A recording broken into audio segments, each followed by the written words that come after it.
This is Tony Wright. It's the 28th of August 2012 and I'm talking to Martin. And can you tell me what your full name is and where and when you were born?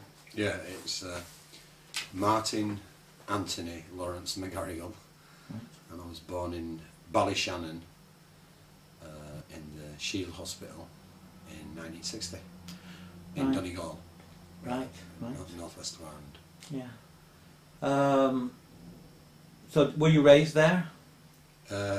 No, I grew up in Bradford, but I was there until I was a baby basically. My mum and dad, they were living over here, but then my mum went back to have me over there until they got a place sorted. Right. So you don't remember much of that? No, but I have got baby memories, or because it was on the beach. Yeah. It was on the beach by Rossnowles, where my mum's family come from, and then further up the coast, only a number of miles, about 5, is where my dad's family come from. Right. So you feel a real connection with that part of the world, Oh then? yeah. I go back every year pretty much. Right. Yeah. Okay. And so you were really brought up in Bradford then? Bradford. As a child, yeah. Yeah. What was Bradford like in the 60s then? Well, that was, cobbled streets, and it was Manningham in the middle of Bradford, Right. which was an immigrant area, and we grew up on a street called Salt Street, after Titus Salt, the Shipley guy. Yeah. And there was mills around there which were part of his empire as well, and it was what was it like then? I mean, I was a little kid. We lived on a corner as well, halfway down the street, and so there was like snickets. There was like a little side street to a snicket that way and a side street to a snicket that way, but that one was blocked off. And then diagonally opposite our house was the Manningham Ward Labour Club, a bit like the Trades Club here, but in them days it was a proper Labour Club, Yeah. And that was a big place, 2 stories, about the size of the Trades Club, but both, and so there was like a dance hall downstairs, and then upstairs was the club, as it were, And I have memories of that because we lived there until I was 7, and then we moved. But my memories of that are that my earliest memories are sitting out on the street corner as a tiny child in good weather, playing with the gas tar that used to bubble up in between the cobbles, and that was our plasticine. And so we'd make things out of that, and you'd just end up getting completely covered in gas tar shite, right? Which you can't get off. It stains you brown, So, but one of the only things that used to get it off was butter. Funny enough. Is that right? Yeah, butter and vinegar, I think, was what they used to. You used to have to really get it. My mum would go ballistic, and so would every other's mum, Yeah. It was the advert, where the kid comes in covered in shite, and the mother turns around and goes, "Oh, good job! I got a giant packet of Omo," and then starts beating the children around the room with the big packet. It's that sort of thing. That sort of scenario. Yeah, gas tar, and also all the cars. All the 50s and 60s cars, you see, I can remember, because they'd all be parked, and we used to let the tyres down with matchsticks, So there was a few of us just sat there on the pavement, just letting the tyres down, and the people had gone mental. Of course they would, yeah, really, and but we never got done for it at all, And also the cars in them days, some of the older ones used to have indicators that were like little rods that used to flip out of the side like that, halfway along. Ding. And of course they'd all get broken off and stuff like that. Terrible really. And all the kids in that area were cajoled into gangs. Yeah. I didn't join any, but even at like 4, 5, 6, just big massive groups of kids. Were they all kind of were they all Irish, or were they all this kind of group? Or they were all Yorkshire Tykes mainly, and Ukrainians and Poles and Italians and Irish and everything like that,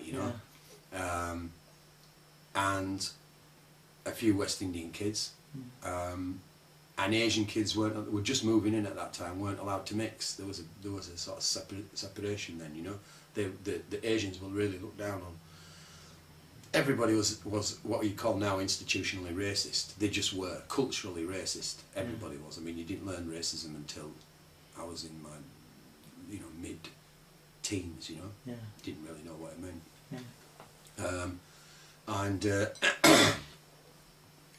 So the sort of crack that the tiny kids would get up to is the next street along was a tarred street, Carlisle Place, and that was down the back street, and then that had that sort of 60s kind of gravel, you know, reddy kind of pinky surface, you know, greeny pinky surface, sort of light kind of gravel set into the tar, you know.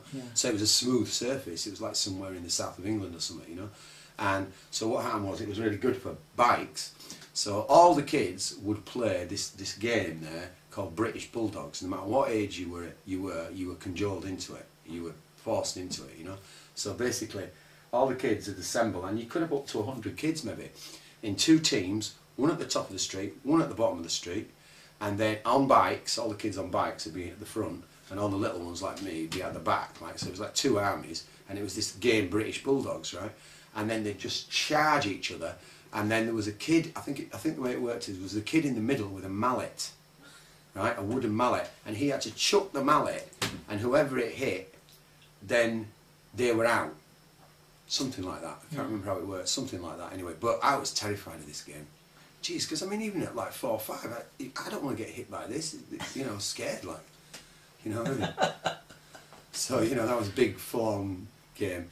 And then there was the other thing I remember of it when it used to on catapults.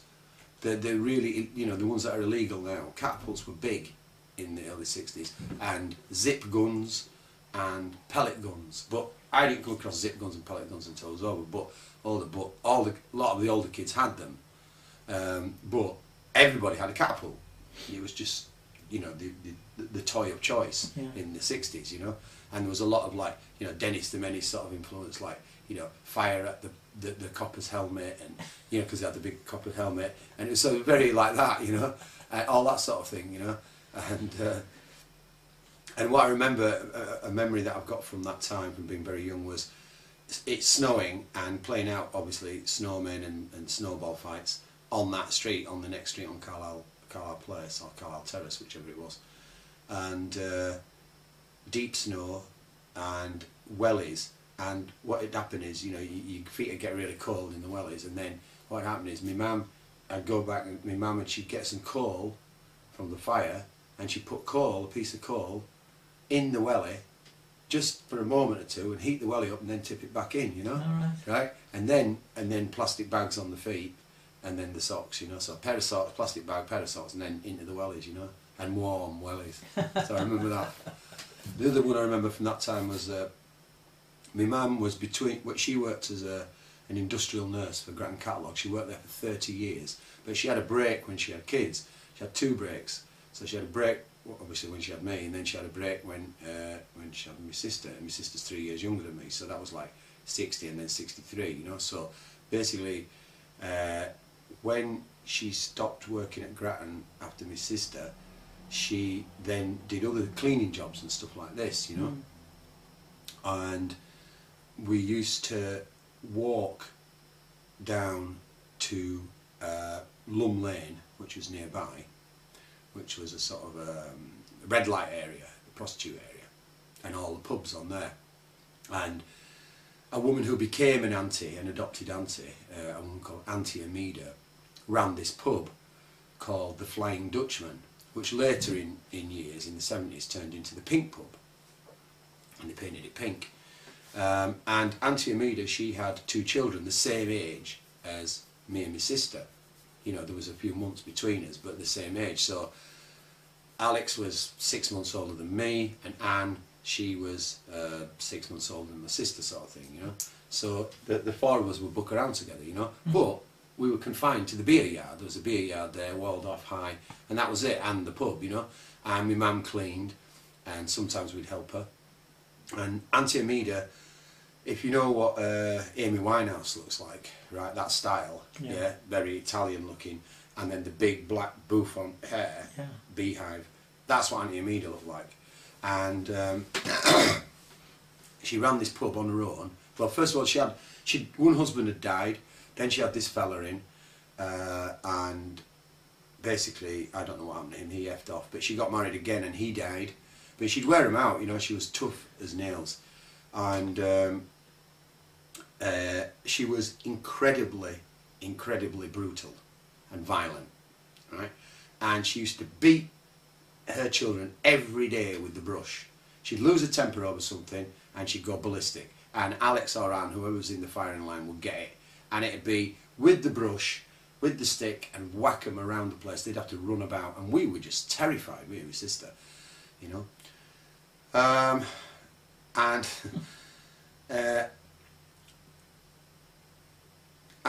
Auntie Amida, she lived on, and she died sometime, I think, in the early 90s. But during her reign as a landlord, a pub owner, she later on in years she got a pub on the way from Shipley to Bingley, on the canal side, a big Victorian pub, about a 4 or 5 story pub, squashed between 2 mills, in a very sort of little industrial dark bit of that area, you know, a place where there would have been communities but not anymore. So she was pretty much there on her own. And during the early 80s there used to be these murderers going about in Bradford, the Yorkshire Ripper and the Black Panther. Now, almost simultaneously, I can't remember which one came first, but they were around the same time. So anyway, this dude, the Black Panther, right, broke into her house, into her pub, knowing she was a woman on her own, and in the middle of the night came into her bedroom with an axe. Right, this is a famous story. So she's a middle-aged older woman in her 60s or whatever. She's in this pub, big massive Victorian haunted place on its own, and this guy comes in with an axe. She noticed him, the story goes, she notices him and waits until he gets towards the bed, and as soon as he got towards the bed with the axe, she jumped out of the bed, got the fucking axe and hit him with the axe, and out he went out through the fucking window, however many stories that was. Serious. Or legged it, and then, but you know, there was blood and this, that and the other, and you know, he should have died or broke it or whatever, but anyway, he fucked off, he got away. Right. Yeah, yeah. Right. But that was woman fights off panther, you know. Yeah, yeah. Famous story, you know. Right. So her you know, it served her well, her ferociousness, you know. In the end, guess, you yeah. know? So you were there till 7. Yeah, I was there in Manningham until 7. Yeah. And then where did you go? Then we moved to Bolton Road, about the same latitude, across the same sort of distance, out about half a mile out of the inner city, out of the city centre, but on the other side of the valley. Bradford's a kind of valley, and there's a valley running, which is Valley Road, and then there's the football ground there, Bradford City, and then the other hill. So we moved there to a bigger house. We were in a back-to-back, a corner back-to-back, and also I forgot to mention all the relatives came to live with us till they got sorted or went back to Ireland. You know, my dad was a ganger on the buildings, so we had a lot of people staying and calling all the time, and at that time Irish weren't allowed in the working men's club. Or blacks. No blacks or Irish were allowed. And it said no blacks or Irish, you know. So and also there was a thing in them days, unions, a lot of unions wouldn't take black people or Irish people. You know, you had to be British born, like, you know. So that was the same crack on the working men's clubs, you know, so yeah. But what happens is, so my dad's a ganger on the buildings and all the relatives are calling, of course, and then they're all wanting, so they do, some of them get put up, get flats, this and the other, but they all get a start, you see, because there was loads of work, obviously, loads of building and demolition, and so so our house was like a working men's club every night. It was full of people, and there was dominoes and darts and cards going all the time, and I was in a room about this size, and I was, you know, I was the entertainment on the scooter, you know. So yeah, I grew up very sociable, you know, that way. You know? But yeah, so then when I was 7, we moved. That things had changed by then. Them days had passed. So this was like 1966. I was 6, I think, when we moved. Sorry, yeah. So it would been about 1966 or something like that. And yeah, so we moved across the valley, and we moved into a through terrace house like this, you know, which seemed absolutely massive. You know, on a main road, on Bolton Road. Again, only about half a mile out of the city centre, you know, yeah, I lived there until I was 18 or whatever. All right. And so when you moved out, what did you do? When you moved out at 18, where did you go? What did you do? Well, I went travelling. I went all over. I worked, and I used to go away. I used to work, go away, come back, save money, and then go live off again. You know. Right. But you know, I kind of officially retired from work at 21. Right. Because I've been working since 11 in markets. You know. You know, in markets. Yeah, in John Street Market in Bradford. But selling what? Chickens. Selling chickens. Yeah, poultry, chopping chickens. And, All right. yeah. 12 I started, 11, 12 I started. Right. So where did you used to travel to? What? When you started travelling, you said? Well, France, Morocco, Scotland, did hitch around Scotland, you know, just, made friends and stayed places. Did you hitch everywhere then, or did you have a van? Or how did No, hitched, you know. I was from the age of about 15, 16, which was unusual for them days. I was completely opposed to the motor car. Right. I didn't mind vans, lorries or buses, Yeah. because I could see the point in them, but cars I hated. All right. Absolutely hated them with a vengeance, you know. And then in 1978, when the Buzzcocks brought out their first LP, Another Music in a Different Kitchen, they had a song on there, Fast Cars, I Hate Fast Cars. Like, these are the boys for me. Like, you know? Because I hated them. Right. Yeah, because you know, I was anyway, because I grew up on the main road and it's just fucking mental, like, you know. Yeah. So you say you used to go away, work, save money, come back, do all that sort of thing. What kind of work did you do when you went away then? No, I worked when I was here. All right, and then you travelled. Yeah. And then so I worked a long stint. I worked from like 17. I left art college. I went to art college for a year and a bit. 2 years course, you know, and I got accepted for the fine art degree and all this because I was a self-declared artist, right?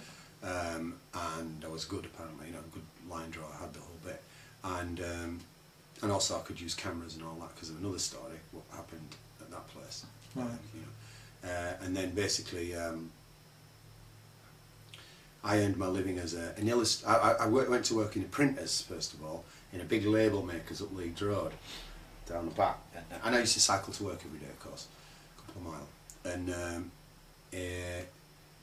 in these printers, and they made labels. They were label makers, overprints, and basically I used to do all the artwork for them. Right. And then they got a block making facility built in the corner, and when it went for the demonstration, there was about 6 of us, the managers, and there we are. And then at the end of it, it was like the guys go away and they showed us how to use it all, and it's like there was I was the only one who knew how to do it, and it was like, well, fucking great, you know. Well, who else is going to do it? So I've not only got to do all my other full-on duties, because sometimes you work until 9 at night to get orders out, you know, like it's one of them things, you know. Not that you get any compensation or whatever, but I used to hassle them for time and a half and all this. But if you didn't hassle them, you wouldn't get it. Right. You know, it's just like, you know, normal sweatshop factory, like any factory, you know, they'll get away with what they can. Yeah. So this was my kind of, one of my first, well, it wasn't my first introduction to industrial relations, but it was one of my first, you know.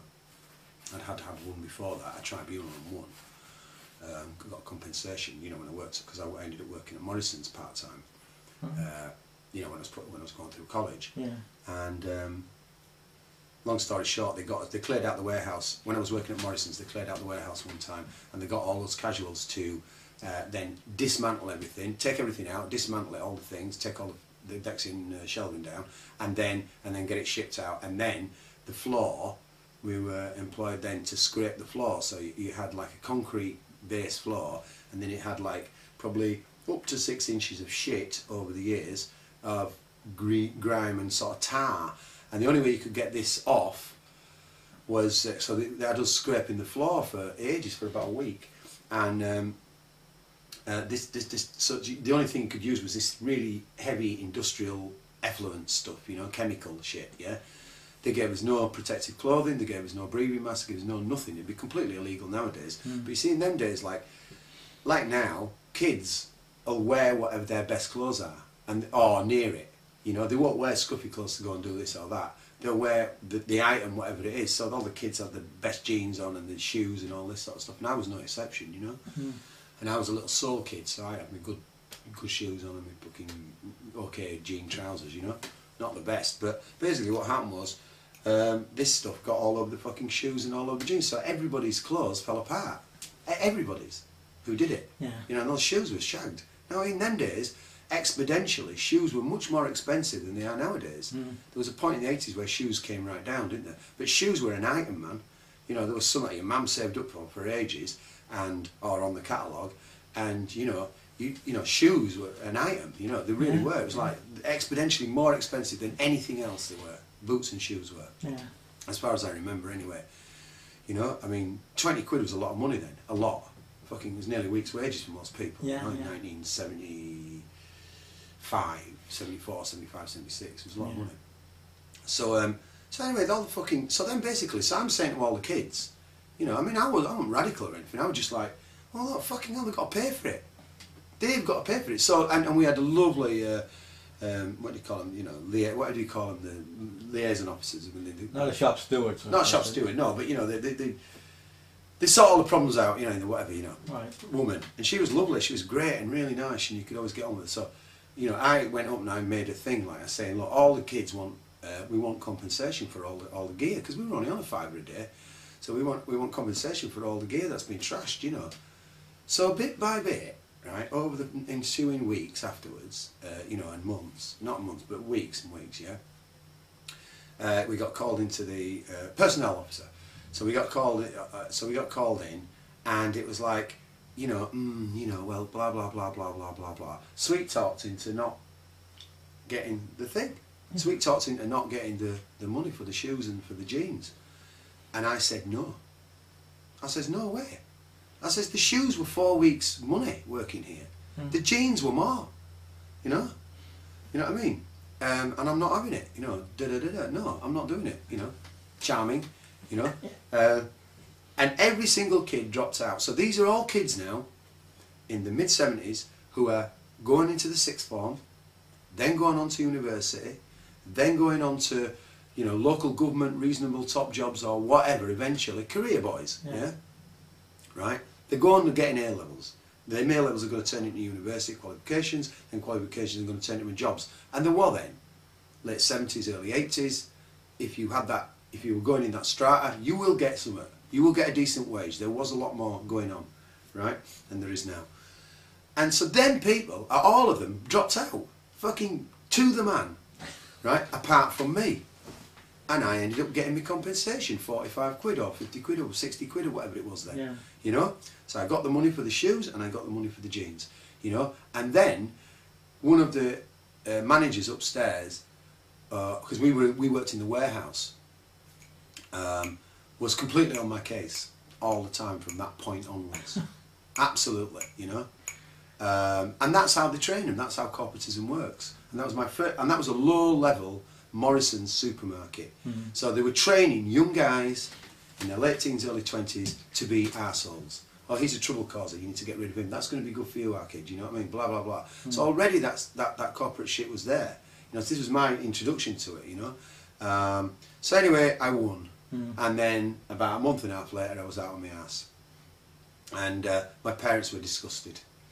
My dad was like, Jesus Christ, I never lost a job in my life, you know. I've only ever left of my own accord and all this, you know. And you know, he was completely disgusted, you know. And I explained it to them, but you know. Anyway, I was at art college, you know, and I was having a good time. So why didn't you finish art school then? I did. Oh, you did? I did, yeah. It was a 2-year course. All right. Okay. But I couldn't, you know, I didn't get a grant. And by the time I was finishing, I was only 18. Yeah. I wasn't even 18. I was one of the youngest in the year, you see, and then basically you couldn't get a grant of any sort then until you were 19. Right. So what was I going to fucking do? It was like my dad, and I was living at home with mum and dad's, and they were basically saying that, you know, there's no way we're going to keep you for another year. You can forget it. You need to go out and work. My dad was fucking livid. Yeah. You know, so that was it. Yeah, you know. So that was me, and also the college itself had come to me and said, you should apply for St Martin's in the Field down in London, yeah, and this, that and the other and all that. because you know you are the genuine article. Mm. And I was like, yes, but and they said, oh, we'll take you on the degree course, Right. you know, for the next year. And I says, well, I says, can I get a grant? And they said no. And they said, not until you're 19. No, they said, yeah, I'm sure we could arrange something. And I said, but it said that you can't get it until you're 19. Oh, how old are you? Oh, right, okay, yeah. Well, not until you're 19, but you can start the course. You can come and do it. Mm. It's not, you know, no problem. But I couldn't do it because you know, that was it. That was the bottom line. Yeah. So basically, I went and got a job then. What I did then was I went and I did volunteer community arts because I was used to that sort of stuff down in a building opposite the art college, and did screen printing and all that sort of stuff, which I could do anyway. So I was teaching kids at 18, but then I got a job pretty quickly in a few weeks on this place, Overprints, and then I started working there. How long were you there? 18 months. Yeah. Every day. Did you not think about then going back to art school, or you kind of like got off the you got off the thread of it that? didn't occur to me. Right. It didn't occur to me. No. By that time I was 20 or something. Mm. You know, and of course these were heady times for me because basically you're that young and everything's going on, but also it was punk rock time, you know, Yeah. and so loads of things were happening musically and gigs and everything like this, and you know, and I used to get 42 quid a week, but that was a lot of money then. So to me it was a lot of money, and they used to give me more tenner of that, you know, and provide most of my own food. Yeah. Most of it. So there were no complaints, and basically I worked there then, and then I left. Again, there was another scenario went on there, similar to the other one. I ended up at an industrial tribunal when I left, because when I left they said they'd sacked me, and I said no, we came to an agreement, right? Because I got fed up with it, you know, and my health had suffered. My eyes had gone worse than they'd ever been. I always worn glasses since I was 6. Astigmatism. Right. And I was in a dark room, you know, 8-9 hours a day, cycling there, 8-9 hours, well, whatever, you know, in a dark room, and, and then everything, and it was labels, and everything was 0 point fucking type, you know. Yeah. So I really seriously strained, trashed my eyes even worse than they were. Mercury lights exposure is a classic in developing, you know, so also my health in an environment where it's all chemicals, and you know, industrial thinners, you know, in concentrated forms, and paint thinners and all this stuff for the inks, all the ink stuff, you see, and a bit of a crappy place as well, but you know, whatever. But all that on your lungs every day, cycling in the freezing fog behind fucking big lorries, you know, in traffic every morning. I was fucked. I fucking burnt myself out, man. I was completely fucked. I used to go out with 3 friends on a Friday night. We'd meet in the Ring of Bells at the bottom of the road, which was a plinky plonk piano pub, you know, and it was great crack, you know. And we'd be the 3 odd punk rocker types, you know, the Asian, the Lithuanian and the Irish, you know, and the gay lad, the other Steve. And so we'd be there, you know, with our eyeliner on and fucking, you know, spiky hair and whatnot, and you know, no one gave a toss. Titty boys drinking there, no, everybody drank in there, no bother. It was a bit like Workmen's Club, it was, you know, roar out the barrel. And there was a woman who was under 5 foot. She was like Pauline at the White Swan, and she used to dress in black lace all the time, lesbian woman. She used to sit on the stool and her legs didn't touch the floor, and she was like in her 60s, 70s, and she'd just bash it out like honky tonk style, you know, any tune, whatever it was, you know. And it was just round the corner from the theatre, so you'd get all the theatre people coming in as well, and you know, it was great crack in there, you know. And this was like, you know, 77, 78, you know, 79, and I can remember many a time going in there and getting a couple of pints in, and then we'd meet up and we'd be sat there, and I'd just take a fucking few drinks. I'd probably have a pint, and then I'd get up to go and get some more, and I'd pass out. I used to get blackouts all the time. That's because of the chemicals and all the rest of it. Yeah. Totally. Right. Yeah. Or I'd have to go into bogs and just throw up all my dinner, everything like this, and then, you know, and then after a while I feel alright. So it was pretty intense, you know. But it was an intense time as well, and I lived in an intense household, you know. Yeah. You know, and like I say, you know, I'd be there and they wanted me out, you know. Really, my dad was like, "Fucking, this is insane," like, you know. You know. So how did you raise children and then you kick them out? That's the deal, like. You don't look after them for the rest of their lives. You know? That's a modern phenomenon. Yeah. So what happened then? When did you get out? Well, yes, I did that job then, and that was the printers, wasn't it? No, so yeah, I had a break then. So how old would I have been? No, yeah, 19 or something. And then I started, and I worked at an advertising agency in Leeds as an illustrator. And then I was cycling down to the station every day, and then cycling in Leeds. But it was the city centre; it was Woodhouse, so it wasn't far from the train station really, about the same distance, you know. Mm. So I do that every day, and that was a bit more interesting, you know. A small go-ahead advertising agency that used to get all in the middle of all the other advertising agencies. And then they got a bit more successful, and then they moved up to Guiseley, Menston, Guiseley way, which is a right ball ache to get to. So I managed to sort of hang on in there for a bit longer, and then I fucked off from there. And then I'd saved up 1,400 quid by then, which is a fucking lot of money in them days. 1980 or whatever it was, 1981, and yeah, I was 20. And my mate Dalvinder, who'd been in India when he was 16, was then, me and him had planned a trip to go to India, right? And he'd saved up as well, 1,400 quid. He worked in a tyre place. And basically what happened was, he used to see this French woman. She was a lecturer at the university, and you know, he was tall, thin, looked a bit like Jimi Hendrix, but wore a suit most of the time. You know, punk rocker with a suit. Man, it's funny. But yeah, so you know, this French woman fell in love with him, and she was a lesbian as well. That's another twist to the tale. So he went to visit her one day, and knocked on the door. She didn't hear him. He went round because it was kind of flat. Knocked on the window, looked in, and there she was in bed with another woman.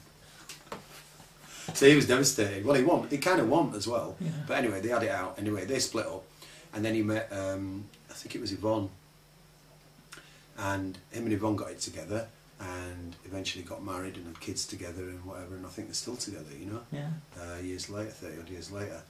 But so what happens is, during this period when he just met Yvonne, basically what happened, his brother found Dalvinder's stash of personal knickknacks. They were a Sikh family, right? Lived in Manningham, Athol Road. Found underneath the floorboards, found his box with his personal photos in, which was photos of us being punk rockers and all this sort of stuff. And his girlfriend, he never had a girlfriend. Then he had this French woman, Maurice or whatever her name was, and then what's her name, Yvonne. And basically what happened was, the brother finds it. The brother was a 60s Asian, you know, hung out with hard nut. He was a teddy boy Asian, because you know, it was tough for Asians, yeah. So he then went on the hunt with a fucking axe or a shotgun or something, looking for Dalvinder. Some taxi driver warned him, so we got him into hiding. Eventually, we got them a house to rent under her name or somebody else's name from this African landlord, who was an accountant for all the clubs and pubs and West Indian things in Bradford, and a lot of Asian stuff. So he was a major accountant. 3 big scars on his little bloke, and had 3 big scars on his cheek like that, tribal markings. And he was a main accountant. And anyway, so we got him a house with them, big down fries and all, and that was cool. But they were in hiding. He couldn't go to work, couldn't do fuck all, you know. So it was all a bit difficult for him, you know. And the brother was out for the blood. He was going to fucking chop him up. Why? We didn't know. So he'd gone and stayed at his sister's, who lived up Leeds Road, before we got in this place, and the brother, they'd got wind that the brother was on the way. Dalvinder hid somewhere in the attic, and the brother came and fucking started axing down the door. I know he's in here, blah blah blah. Right, so this was round the corner from where my mate Steve lived, like. So fucking hell, we just missed it, but he fucked off by then. But basically we went round there, and you know, police had come, and then he'd fucked off, like. But basically what had happened is, first of all, they took all the, because they were supposed to give the money to the parents, took all the money, the 1,400 quid to go to India with, right? And who is this, you know? And then gave pictures of her and him to all taxi drivers in Bradford, if you see him, ring me, you know, ring our family, you know, blah blah blah, big honour sort of shit. So fucking hell, man, you know, that's just, that passed. But anyway, they got the money, they got the £1,400, so they couldn't go to India. But then we got them somewhere to live. So then I was there, like, and I got an option then to go with a bunch of guys taking transit vans over, you know, and they teach me how to drive. And they used to take them down through Afghanistan, down through Khyber Pass, and some of them were Pashtun and all this sort of stuff. So that you know. So anyway, I think in my better judgment, I dropped out of that. There was a whole bunch of older hippies, you know, they were kind of druggies, you know, and these guys, you know, these Asian guys who were mates, Naz and that lot.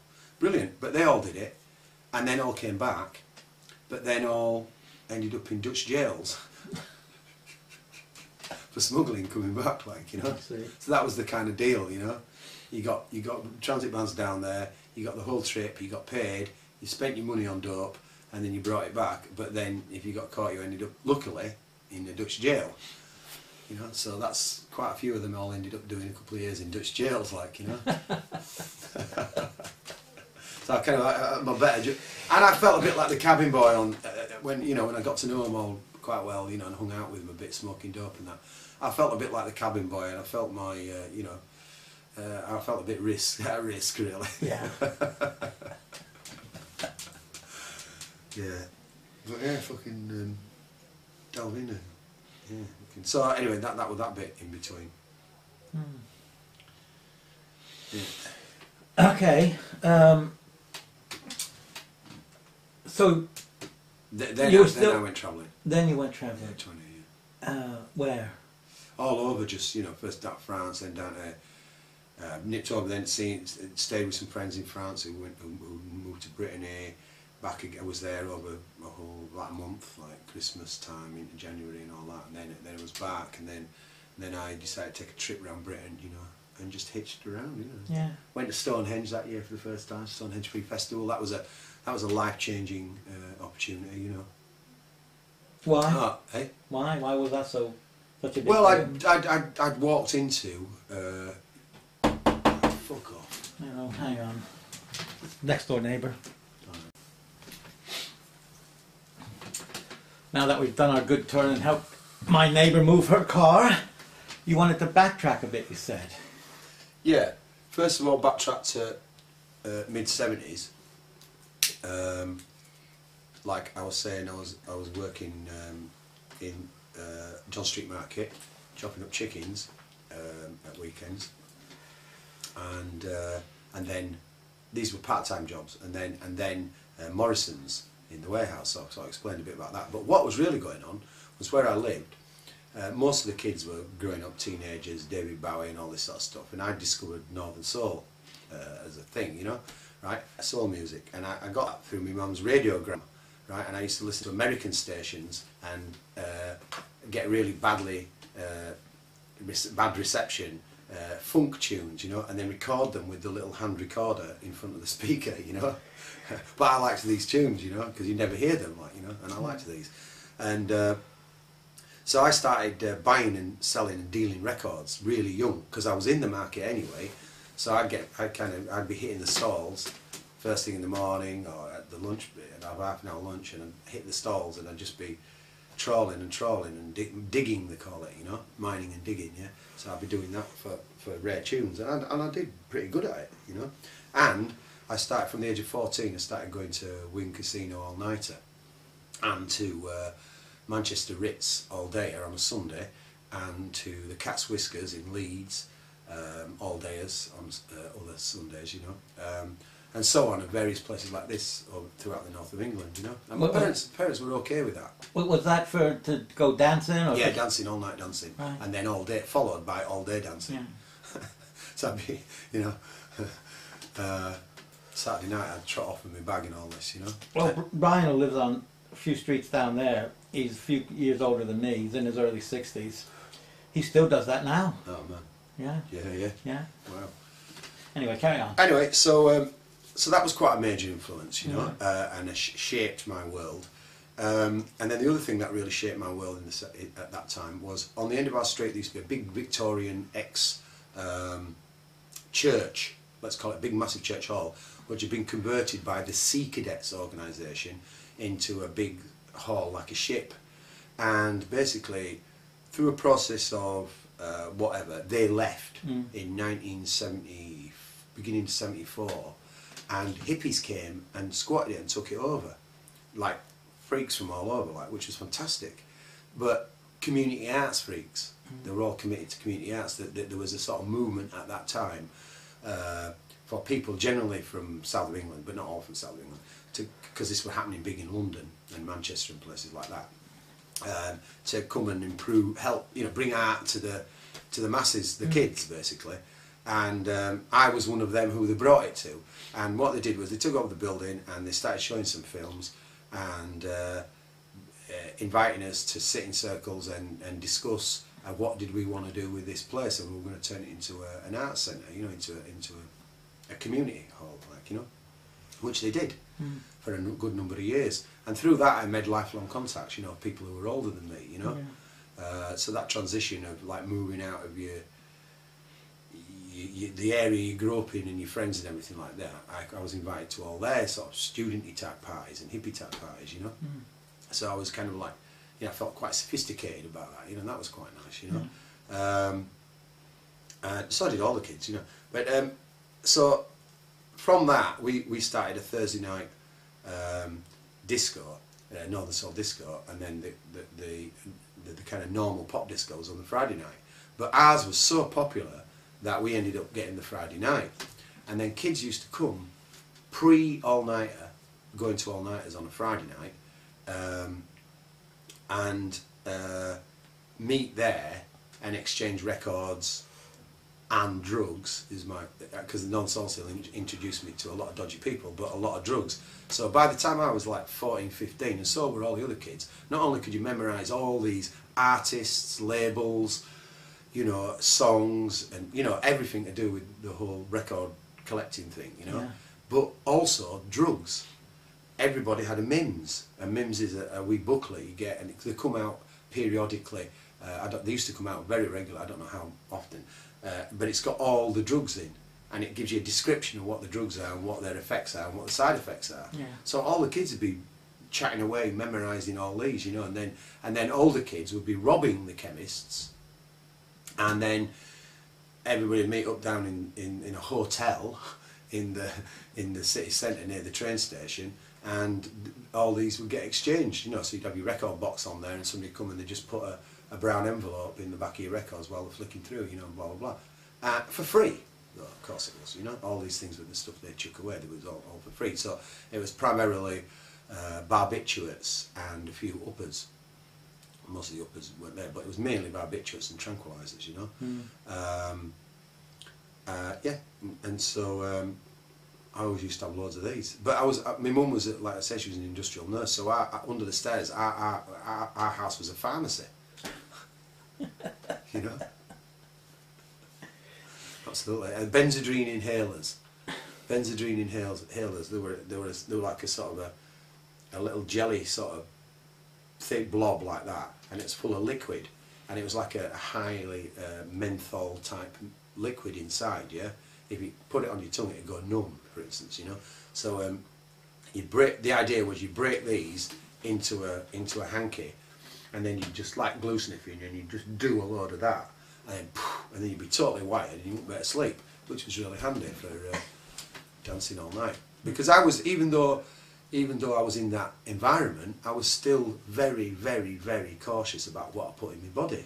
Because even at that age, there was people injecting, right, and using needles, you know, not through some, like it's portrayed nowadays, you know, some, you know, smack culture or something like this, although I'm sure it had that, but it was because generally drugs weren't, you know, most of the population didn't take drugs, not like now where most of the population does. In them days they didn't, and so these were the free hits. So all the people, you know, teenagers and upwards, were, you know, who were involved in all that sort of scene, you know, the biker scene or the soul scene or whatever, were interested in getting free drugs. You know, so robbing chemists was a big thing in the 70s, and then they would get filtered down like that, free. You know, met a few dodgy characters in that, but generally it was fairly benign, you know. But I was really cautious about what I put in my body. I was really cautious about it, you know, because I was a cyclist. So I was kind of, and I used to get, like I say, I used to get health problems. Because fucking, you know, where I worked and all that, so I was used to chemicals, you know. You were talking earlier about the pre-citizens advice. Oh yeah. What happened then was, like, say, so that was that had a big influence, you know. That was Vicky Hall, that was called, and there was Play Space across in Manningham, and this was Bolton Road, so there was Vicky Hall. We used to have fantastic gang shows and all that at Christmas and all the high days and holidays, you know, really hilarious, you know. So then later on then, after I'd left the advertising world, and at 20, going on 21, at 20, I decided I was going to go shopping. What I did then was I started volunteering for the Claimants Union. Now the Claimants Union was a nationwide alternative organisation which was pre-CAB. A lot of the people who worked in the Claimants Union then went on to form the CABs and became big in the Citizen Advice Bureau movement, you know, which was still part of the kind of overall ethos of civil rights, you know. Which was I was aware of course, because being Irish, and then Belfast and the whole thing, and knowing about the you know, the struggle of black people in America. Even as a young kid, that was, you know, Muhammad Ali was our god, because my dad was really into boxing because he was a boxer, and it was like, you know, Muhammad Ali was, and also because we were Irish, we always supported the underdog. But Muhammad Ali, he was the dude, like, you know, whoever he was fighting, it didn't matter. You know, or Joe Frazier even, it was a shame when they fought each other, but there you go. Smoky Joe Frazier. First round knockout or something. He had a single in the 60s, a sort of stomper, which is a Northern Soul classic, Smoky Joe Frazier. Right. He's world ended then, I've seen interviews with him since. But anyway, yeah, so the CAB formed out of the Claimants Union. Now the Claimants Union were going for ages, so I used to volunteer there, and of course it was punk rock time, and so we started putting on benefits to raise money for the Claimants Union, and raise money for political prisoners for the anarchist Black Cross. So we started, and we did a series of benefits in and around the college area of Bradford, because that's where the office was, and basically from that, there was, because there's nowhere for punk bands to play, so from that, and poets and all that sort of thing, the alternate poets thing, so I was an inner city kid, so I was kind of entrenched in that then. And then basically what happened was,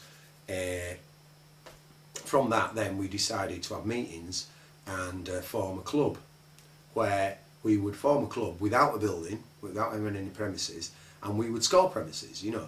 And so that's what we did.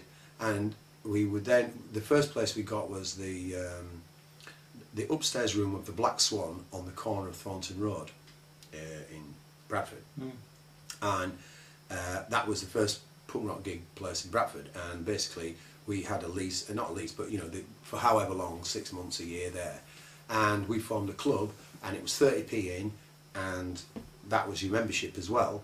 So within 2 months we had over 2,000 members, which was pretty good for them days, you know. And we ended up with, after a while, with biggest membership of any club organisation pretty much in Bradford, within, you know, within the working man's club thing, you know.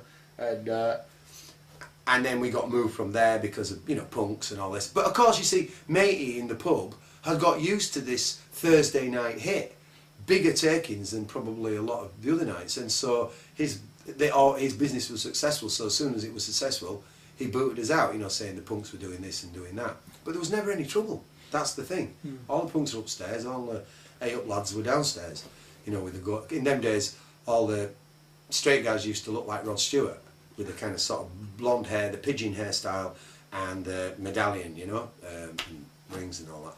And so, yeah. So anyway, we ran that then, and we ran that for years and years and years, and eventually we managed to score some money But by that time we were an institution because we had a festival every year. We were this and that, and da, da, da, and of course some bands had become famous, like New Model Army, for instance, like Southern Death Cult, which came on to be the Cult, like poets like Stephen Wells, Stephen Wells, a mate of mine who I grew up with. He became a skinhead poet, and he was even by like 79, I think it was 79, 80. He was on, or 81, 82. He was on the Old Grey Whistle Test. But as one of the presenters, you know, he'd do these poems in between and stuff, you know. Lots of things came out of that, obviously, because it was a flowering time, like, and so yeah, that club that we started in April 1981 is still going.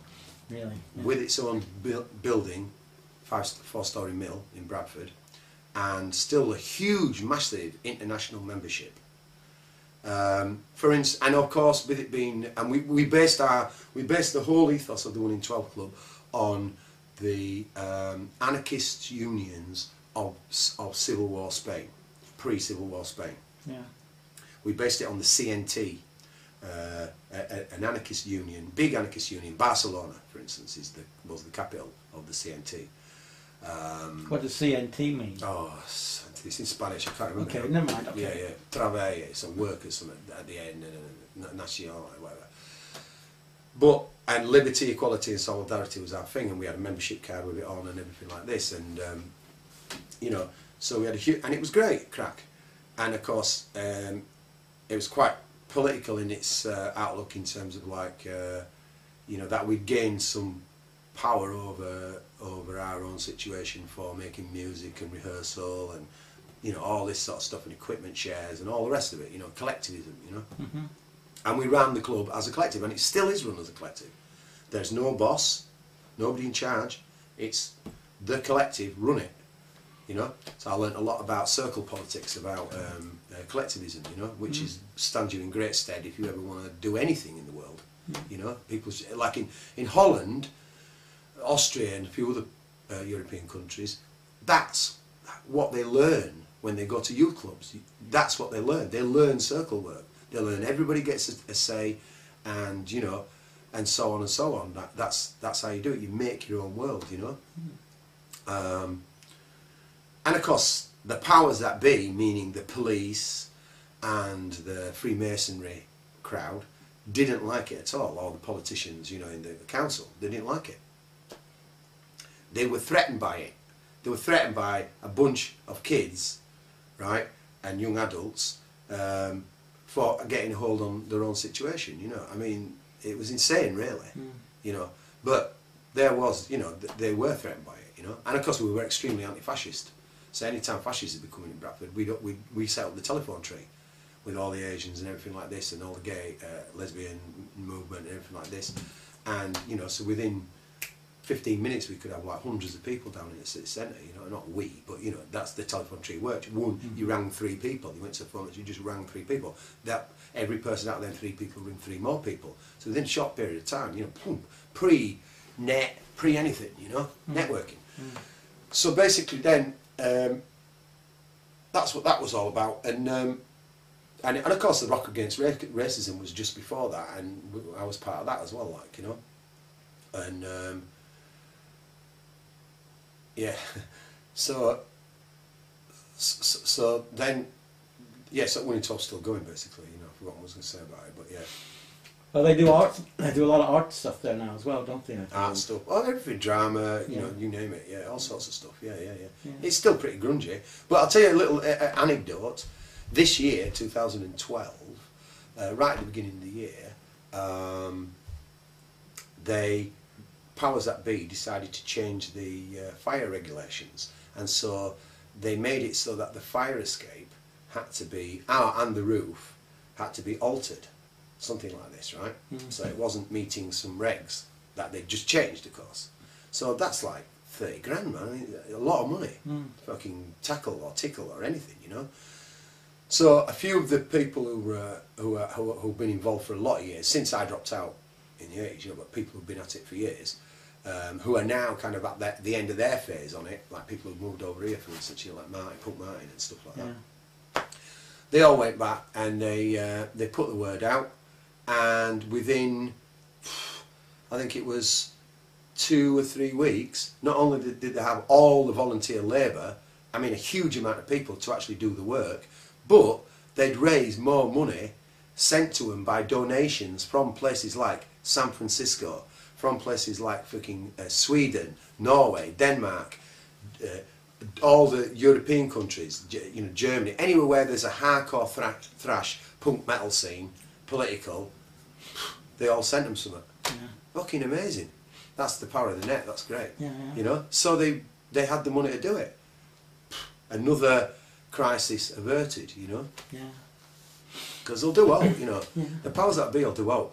One of the things we did in the early 80s was we did an expose on corruption in local government.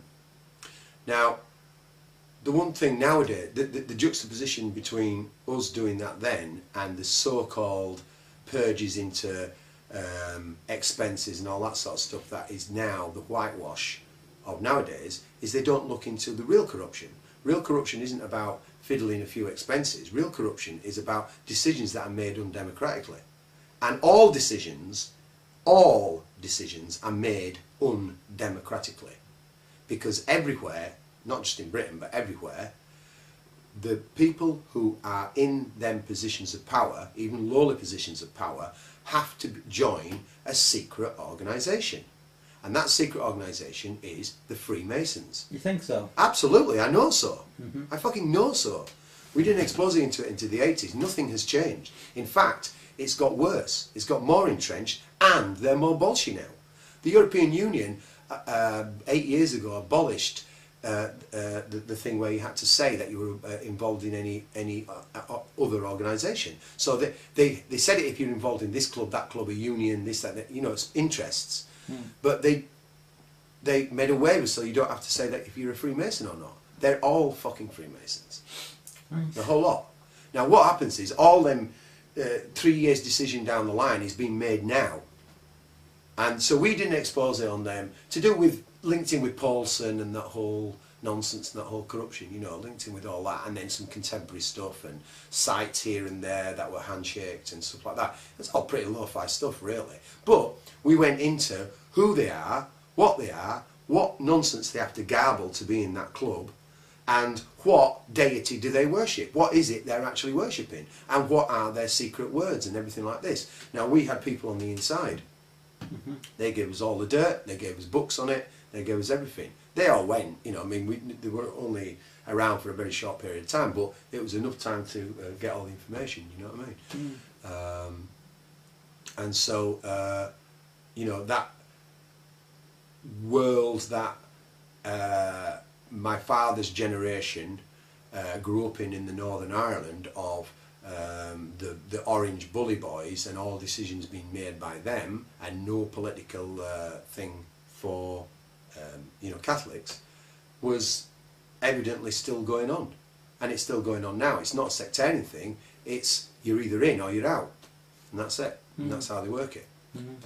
Everybody in police, everybody in most civil service jobs, any, you know, the army of course, you know, and civil service and the whole lot.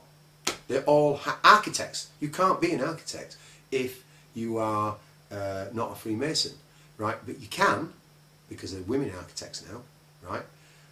But in that time, when we were I won't tell you how we scored the money for to buy our building. Yeah. But it is quite an interesting one. But never mind, carry on. We sent our own guy basically to Brussels and got him to get our money and pay it, you know, to us. But then the council tried to stop us. That was in 1985, 86 or something, 87, yeah, because we were starting building by 87. So yeah, it was before that. There was a bit. Also, there was all these. There was a publishing collective. There was lots and lots of different collectives, and one of them was the building collective, because the idea, and that took about 5 years of meetings every few weeks, every month, whatever, committed people, and eventually it come off. But how it came off was through a series of fate and a bit of jamminess. We sent our own guy to Brussels. he scored us the money for an unemployed organisation. They paid it. We then had to get it paid through an officially recognised council organisation. The council put that stipulation on, so we got it paid through the Centre Against Unemployment. And then they handed the cheque back over to us, and then we bought the building. We bought the building off of a guy who owed the council, a sweatshop owner who owed the council fuckloads of rates. So we paid his rates, gave him a little bit of money, and ended up with half the money to do the building up. That was cool. Everybody was happy. The council weren't. They were really pissed off, because what they'd done is, about a quarter of the way through the year, when we'd been awarded this money, and they found out that we'd been awarded this money, and we put out the thing in a fanzine, Knee Deep in Shit was the name of the fanzine. The 1 in 12 fanzine came out periodically, punk thing, political punk thing. We did a pull-out expose on the history of Freemasons in Bradford, and the council got, we only printed 1,000 copies, but the council got hold of a few copies and then printed 20 times more, you know, for internal distribution. They were all fucking plopping themselves.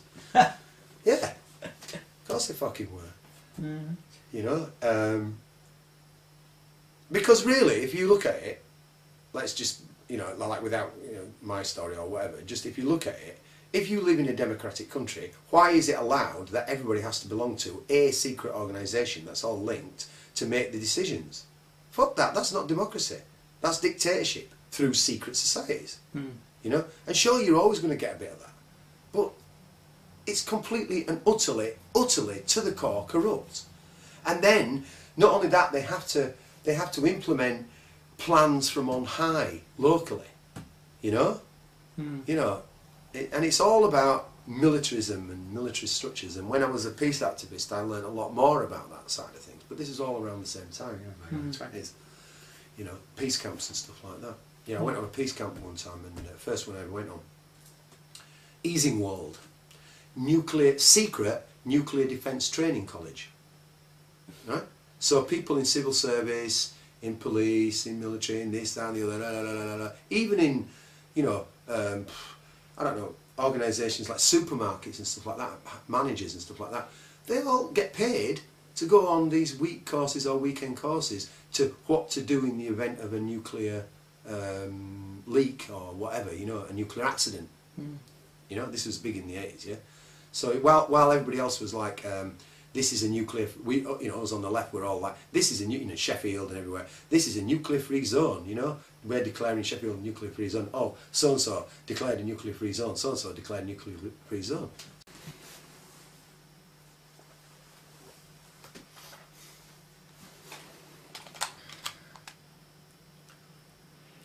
Okay, Martin McGarrigle, take 2. Right, where were we? We're still in the 1 in 12 days. Oh, right. The early days of the 1 in 12 club, yeah? Right. During this period, of course, the miners' strike happened.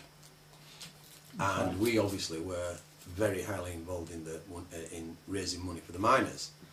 So that got us all over the country on all sorts of stuff, you know. But mainly in Bradford, you know, and local collieries like Kellingley and Fitzwilliam and all the rest of it, you know, and all the different places, you know. Yeah. Which is very amazing time. Pretty heavy. Picket lines were very heavy, you know, police wading in and crap, you know. And there were also, at that time, I became aware of a phenomenon called Asian provocateurs. So you'd have guys dressed up as punks, and then they'd go down and start scrapping with coppers, so coppers would try and kick everybody's heads in, you know. So that was an odd one, you know. And there was a lot of anomalies with the miners' strike. But one of the interesting things that came out of that, our involvement with it, the 1 in 12 involvement, my involvement, was the publishing collective. The publishing collective put out 2 books during the miners' strike. One by a miner's wife called Jean Gittings, and that was poems about the miners' strike. Very, very good. And then there was another book that got put out by Sky and Trees, which was Chumbawamba's publishing collective, by, I can't remember what his name now, Dave Summit, and he was a miner, and he put a book out called Tell Us Lies About the Miners. And basically what that was taking all the news reports and then putting in the news report of what's supposed to have happened on the day, and then, of course, what actually happened.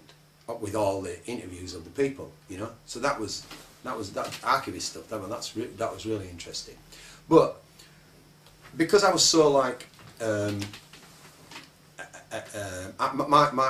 my religion at that time was pretty much revolution, you know, and that meant social revolution. You know, it didn't mean violent revolution or anything. But I was, you know, a community activist. You know, I wanted things to get better for people. You know what I mean? I wanted low-cost housing and all the rest of all the social things that need to happen. You know, still need to happen, even worse now. Yeah. But during this time, there was I remember it's something like January the 3rd or something, and I was where I lived, and there was a paper that came out, the Star, like a local free paper, not an alternative paper, maybe, you know, the local Star, and on the front page was a story about a West Indian lass from Checkpoint, which was the West Indian organisation, community place, who'd won a free trip to Cuba, right, sponsored. So basically what happened then was I rang up this number, and they then sent me the forms, filled in the forms, sent them back. This was right at the height of the miners' strike, of course, 1984, and sent them back, and I was one of the 3 or 4, 5 people who were you know, chosen for the interview.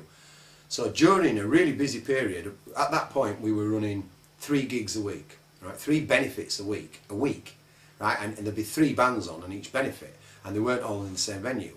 But we used to store our stuff in the storage place in the top of like the Kergate Centre in Bradford, there was a pub there, and that was our pub at the time, which we had a lease on to do the 1 in 12 club, Market Tavern it was called, and so concrete backstairs and everything like this, and right at the top was a storage place, and that's where we stored our PA and equipment. So we'd go there like 5 o'clock, take all the equipment down, load it into a truck or a van, take it off to the gig, do the gig, put it all back in, bring it back, and then whatever time, dick o'clock in the morning, we put it all back in 3 times a week.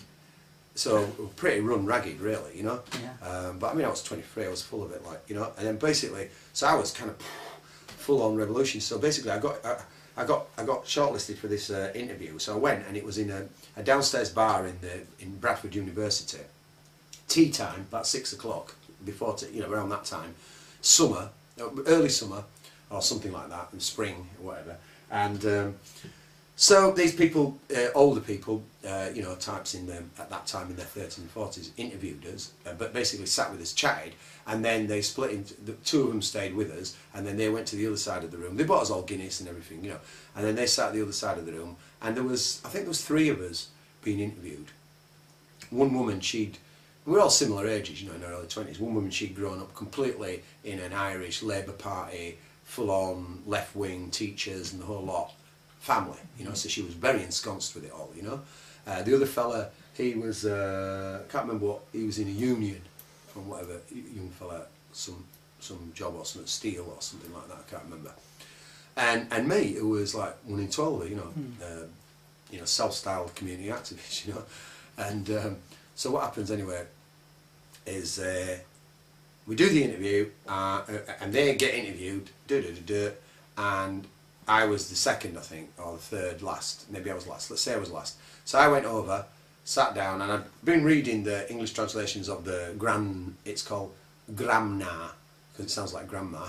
Gramna, that's the paper, Cuban newspaper, you know. So we're looking at copies of that, the English version, you know, like, oh yeah, this, that, and the other, you know, yields up, you know, blah, blah. The odd mention of a little bit of strike and stuff, but not much, you know. But of course, anyway, I'd already got loads of dirt on Cuba by this time, because I was involved with anarchist press. So basically, like, as soon as I mentioned to any friends, oh, Cuba, they're all going, yeah, but did you hear what they did to them sugarcane workers and fucking blah blah blah, la la la. So my head was just full of dirt on Cuba, not the good things about it, but all the state oppression, you know, state repression. So anyway, then, so armed with all this, I'm there at the interview, and they're basically saying to us, well, look, if you don't support communism, you know, why are you, you know, state socialism? Why are you here? You know, what's the story? And I says, well, it's obvious, isn't it? It's a free holiday in the sun. Well, they did as well. They all bust out laughing. And then I qualified. I went, yeah, but also, I said, bear that side of revolution. And right at the moment, with all the strike and everything that's going on, it feels like we're this side of it. So something's gonna change, you know. Even if the miners lose, it's still, something major's going to change, you know. Fucking hell, man.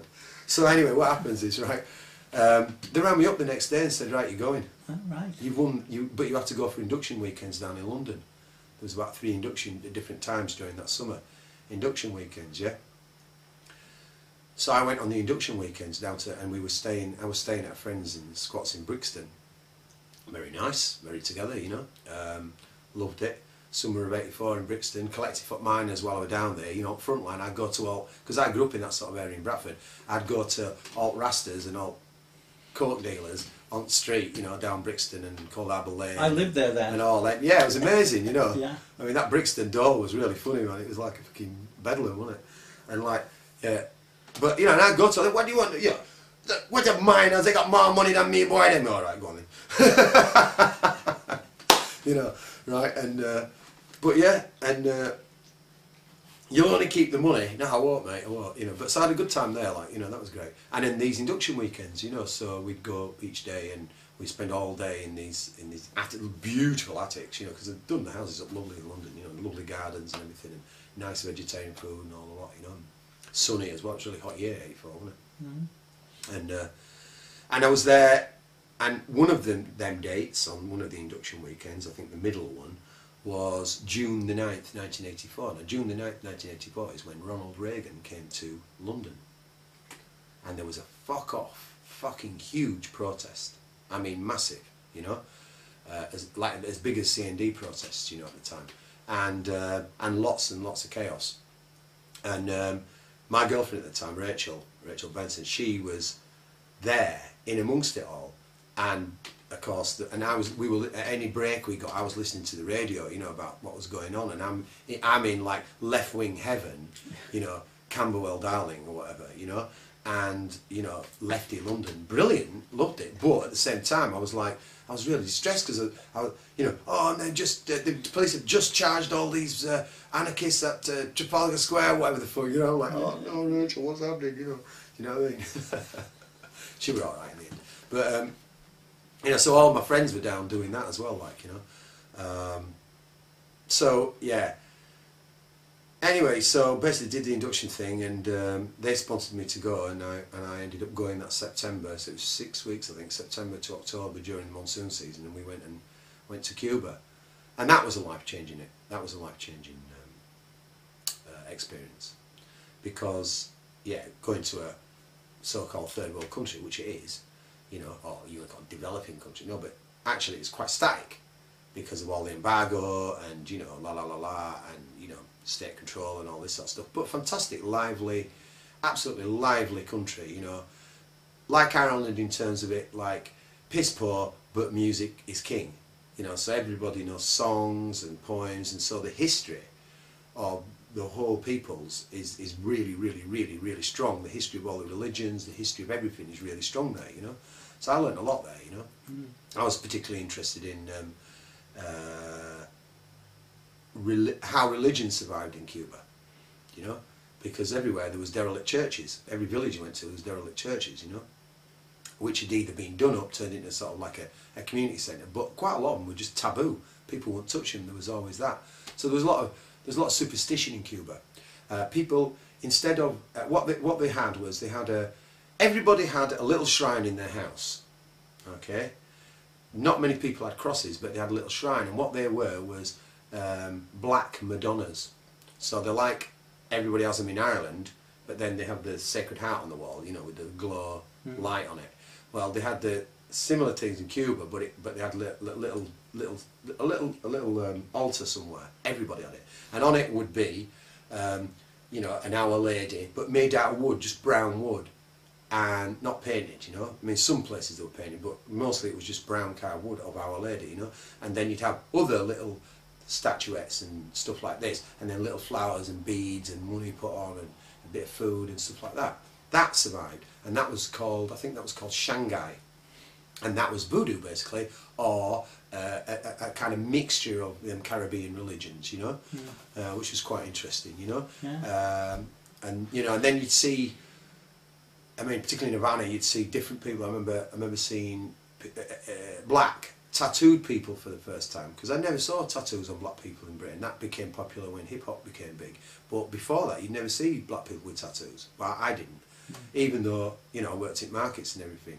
There was always the Ukrainian sailors, the old boys, you know, the battleship Potemkin boys who'd be covered in tattoos. You know, they didn't even have a watch on. You know, tattoos like, you know, all this. But anyway, going back to that, so people who, you know, so you'd have like witch doctors, as it were, you know. They'd have a little drum, they'd carry a little drum, lots of bells and stuff like this, lots of bones, teeth, necklaces made out of bones, and completely, head to foot, completely covered in tattoos. Now these guys are sailors. They were Caribbean sailors, basically. That's what they were, you know. You know, you see quite a few of them. And Cuba was, Havana was just sort of changing a little bit at that point. Some of it was starting to get done up, but most of it was pretty run down. And I think it's sort of fairly similar to that to today, you know, 25, 30 years later or whatever. You know, it's not changed that much either, you know. We stayed 12k out in a camp in an army barracks outside of, you know, in army barrack type place. And what it was it was an international brigade, and we were the European International Brigade. So every other European country was there represented with 20 to 30 people in each brigade. So it was a huge amount of people, plus all the Cuban translators. So every group, every brigade was designated up to 5, 10, 15 translators, yeah? Young Cubans working with you who want to learn European language, mostly English, but, you know, others as well, you know, for international work, you know. Learned a lot about Cuba, fantastic. In schools they do half their lessons outdoors, like I say, hot climate, but, you know, and every school grows a crop or two of something. So they learn their biology and their science literally in the field. And it's a really, so the general standard of education, you know, up to pre-university level in a third piss poor country like Cuba, and also the National Health Service there, was equal to Britain at the time, but the education was better. There was less dumbed down people, you know, people were educated. When you finished school at whatever age it was there, you know, 16, 17, you then had to do 2 years compulsory like state service, overseas service sort of thing. So that's how come. And then people would get a crash course in medics. So everybody was at least basic bottom line paramedic trained. Everyone. So, you know, and they knew biology and they knew science and they knew basic medicine and they knew numeracy. You know, these are isn't middle class or whatever, you know. So that was the basic bottom things were there. People ate, they were fed, the housing was pretty crap because of overcrowding and, you know, waiting lists, you know. Your kids had grown up by the time you got your flat or whatever, you know. When we were there, we were in brigades and we worked doing two things. We worked doing fruit picking, which was avocados and the big orange grapefruit crosses, you know. Do you know the one, the sweet grapefruits? Yeah. They were the first to kind of grow them, really. So we were picking them, and then the other thing we were doing was building site work. But en masse, everything's overmanned there, and we were building 3-storey blocks of flats, you know. And there, what happens is the flats get built, and all the fixtures and fittings and everything like that. If it's your flat, say you've been designated that flat, you go there every weekend and you do it up. You do it. You finish it off. You put the lights in how you want it. You you plaster it even some cases, not always, but, you know, and do you know what I mean? You finish it, so it's yours, because it's not going to get taken off you, you know, it's yours for life, you know, council house type thing, you know. So we were building council houses for Cubans, yeah, and picking fruit. And we had a fleet of about 18 buses, which were all British Leyland 1960s, big square, beautiful buses, you know, and drivers. And so the camp operated on that.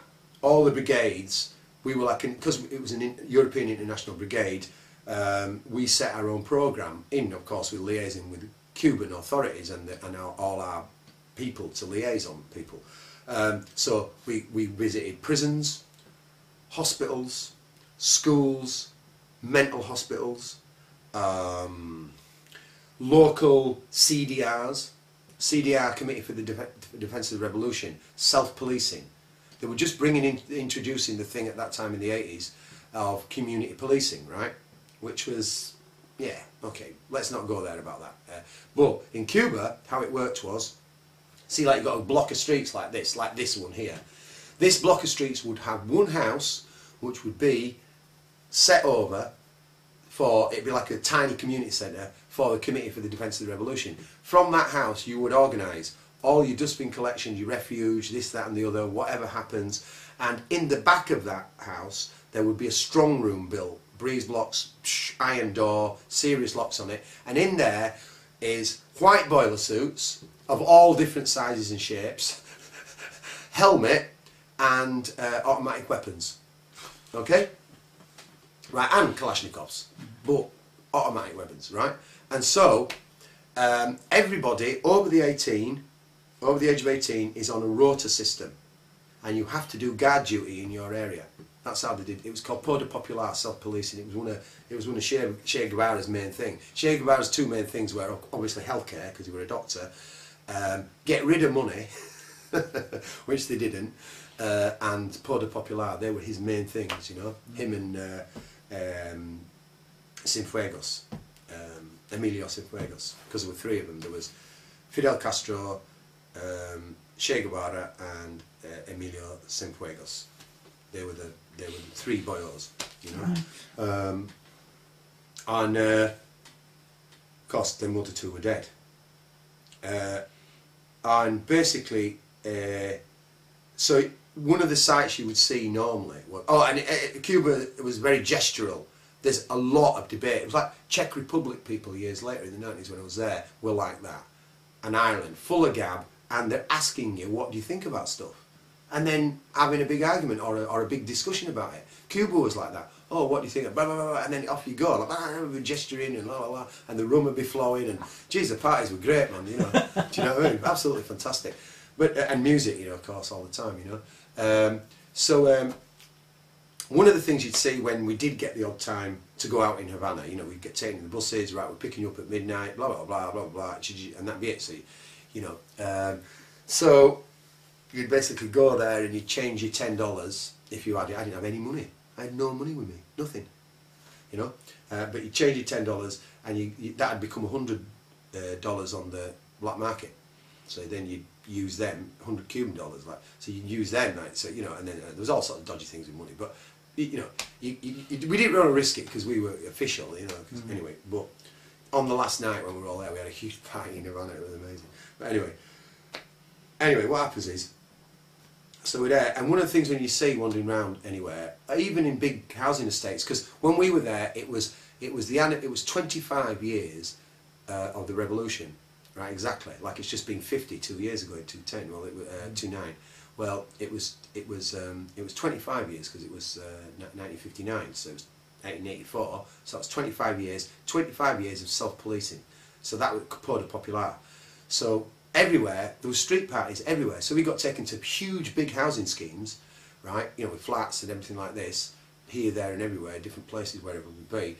And there was massive street parties and fucking, you know, it was amazing. It was like carnival all the time when we were there.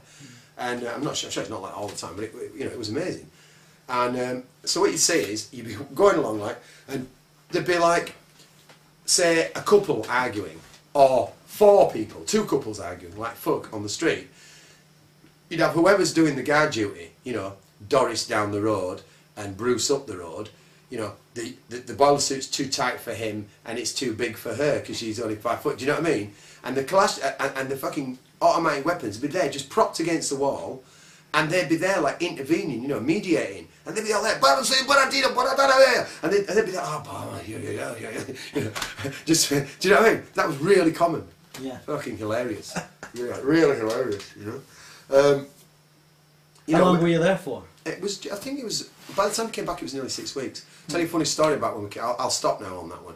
When we came back, we flew into Britain, and of course we landed in Heathrow. And you know, you're on a downer by this stage, you know, because you've been in the sun and everything like this, and you're a bit knackered and all that. And so I was starting to feel on a bit of a downer, because I was also feeling a bit sad. You get, so when you do travelling and stuff, I was feeling a bit emotional because everybody else had people coming to meet them, but I didn't, because I'm living in north of England, you know. But a lot of people had London connections and stuff, and people coming to meet them, whatever. And I didn't, and I thought, oh, this fucking bus all the way up, it's that Eastern bus all the way up to Leeds, you know. Fuck's sake. Anyway, so, no worries.